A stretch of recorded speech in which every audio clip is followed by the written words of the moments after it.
application. Okay, so tell us about the guts of it. What is your argument? Well, there are two problems. First of all, there is the size and timing of the coronavirus epidemic, and then there's the size and timing of our response. I actually calculated the likely size of the epidemic unchecked, and it is very big. It's equivalent, the loss of life would be equivalent to 400,000 average lives lost. And if we compare that with World War II, 525,000 average lives were lost in World War II. I then applied the J value, or judgment value, to estimate how much we should spend on our response.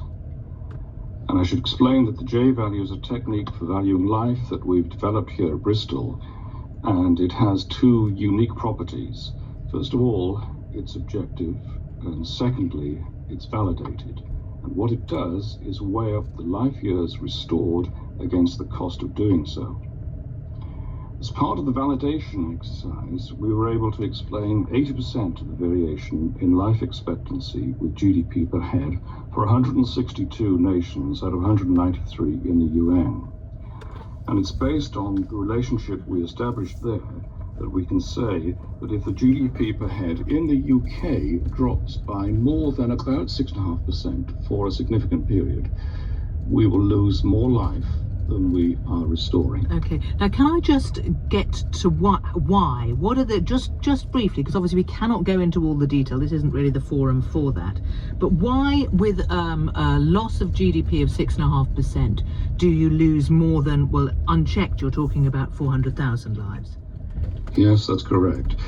Well, it's what we did was we looked at the relationship between GDP per head and life expectancy, and how life expectancy in all the nations of the world, we looked at 162 nations out of 193. So what, richer nations, if the country's richer, its people live longer?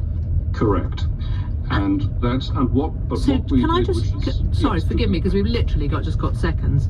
Yeah. Are you saying that actually the virus should then be allowed to run unchecked? No, what I'm saying is that we need to institute measures, and I think it's realistic to have a significant lockdown, but you've got to find a way of keeping the whole country working. Right. Because the J value tells us that if you don't, you'll cause more life to be lost than you're restoring. Professor Philip Thomas, thank you very much. Now that is, risk of stating the obvious, an argument and discussion that will continue. One of the questions that we keep asking about this whole crisis is, what is the exit strategy? How do we know when we can all come out of our homes again? Well, scientists have suggested that antibody tests would tell us the true scope of the pandemic. Now, these are not tests for whether you have the virus, but whether you have had it and therefore may have some immunity. Yesterday at the government's daily press briefing, the Health Secretary, Matt Hancock, announced that such tests had been ordered.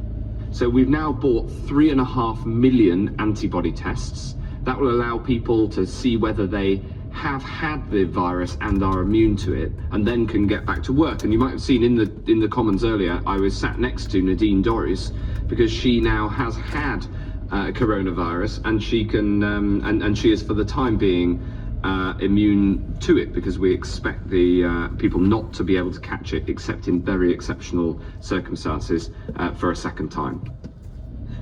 That was Matt Hancock, the Health Secretary there.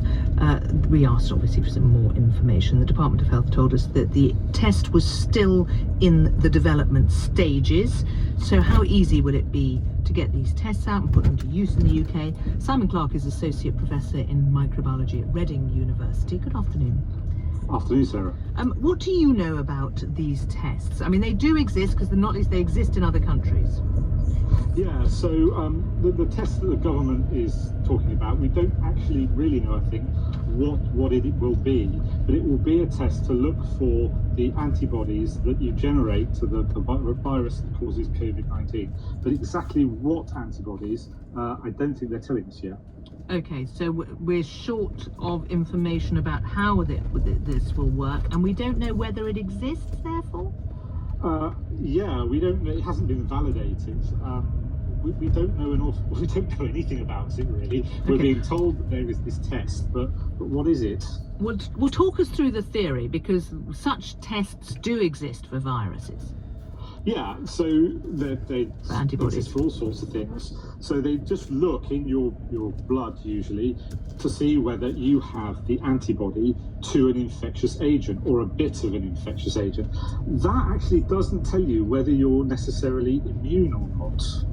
But it suggests you have been exposed to the infectious agent. It does. It tells you you've been exposed to the infectious agent. You probably have an infection. And your body has had an immune response to it. And your body has had an immune response. That immune response may or may not be protective against the subsequent infection. Okay, so there are some viruses exist where once you've had it, you're fine, you cannot be reinfected, and there are some, obviously like colds, where you cannot say that. Exactly. So measles